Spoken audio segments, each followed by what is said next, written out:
Presentation দিতে ভয় পাচ্ছেন? তাহলে এই ভিডিওটি আপনার জন্য।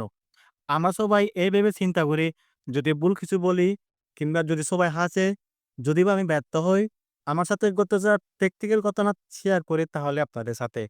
২০১৯ সালে ইন্ডিয়া মিজোরামে যখন আমি কলেজে ফার্স্ট ইয়ারে ছিলাম, তো সেই সময়ে আমার সিনিয়র ভাই ব্রাদার্সরা আমাদের সামনে প্রেজেন্টেশন সাবমিট করত এবং মনে, মনে আমি এইটা ভাবতাম আর কইতাম, "কিরে এইটা একটা প্রেজেন্টেশন হইল?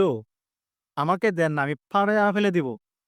তো সে সময়ে কলেজের টিচারের কাছ থেকে আমি অনেকবার পারমিশন চেয়েছি।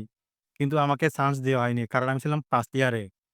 আমি কিন্তু প্রেজেন্টেশন এ তেমন একটা পারি না এবং আমার কনফিডেন্স লেভেল ছিল বিশাল ধরনের। That's why whatever happens, no matter what, even if the world turns upside down, I can do it.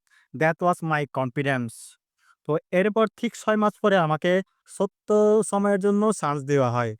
আমার কনফিডেন্স হাই লেভেল থাকার কারণে আমি প্রায় অলমোস্ট 60% মার্ক পেয়ে যাই এবং সবাই আমাকে প্রশংসা করেন। এজন্য দেখবেন অডিয়েন্সরা আপনার শত্রু নয়।